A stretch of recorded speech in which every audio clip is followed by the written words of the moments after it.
মা, এ দেখো তোমার সাথে দেখা করতে কারা এসছে।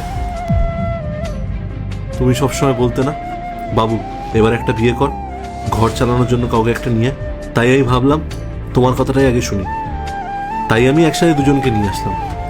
মা, ও হলো পায়েল, ঠিক তোমার পছন্দের মতো, সংসারী আর শাড়ি পরতে পছন্দ করে। আর এই হলো পূজা, খুবই মডার্ন, খুবই স্মার্ট, সবসময় আজকে যুগের ওয়েস্টার্ন ড্রেস পরতে পছন্দ করে। তবে এই দুজনের স্বভাব একদম আলাদা। মা, আমি চাই তুমি এই দুজনের মধ্যে যাকে পছন্দ করবে তাকে আমি এই বাড়ির বউ হিসেবে মেনে নেব। এখন মুশকিল হলো অফিসের বিশেষ কাজে আমাকে দুদিনের জন্য বাইরে যেতে হচ্ছে, তাই ঠিক করলাম এই দুদিন ওরা তোমার কাছে থাকবে, তোমার দেখাশোনা করবে আর তোমার যত্ন করবে। আমি ফিরে আসার পর তুমি শুধু আমাকে জানিয়ে দেবে এই দুজনের মধ্যে তোমার কাকে পছন্দ হয়েছে। ঠিক আছে তো মা? শোনো, তোমরা দুজন এই দুদিন মায়ের সেবা করবে, ওনার কিন্তু কোনো রকম অযত্ন না হয়। মা, আমি আসছি, তুমি ভালো থেকো।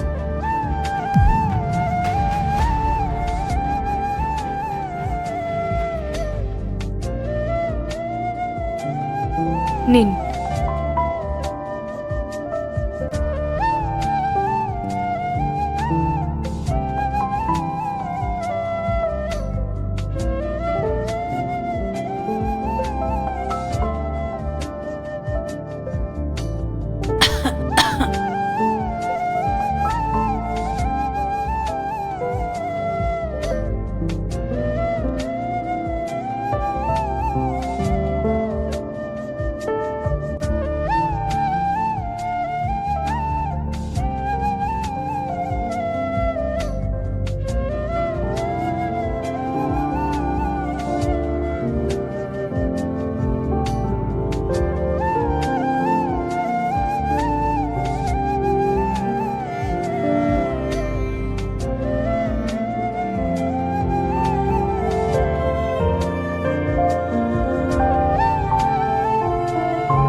আজকে দেখবো কে শয়তানকে হারিয়ে মাকে জিতিয়ে দেয়। মাকে ভালোবাসলে ভিডিওতে লাইক করে চ্যানেলটি সাবস্ক্রাইব করে দিও, আর শয়তানকে ভালোবাসলে কিছুই করা লাগবে না।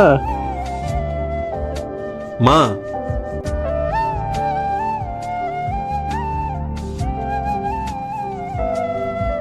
কেমন আছো তুমি? বলো মা, তাহলে ওই দুজনের মধ্যে কাকে পছন্দ হচ্ছে তোমার?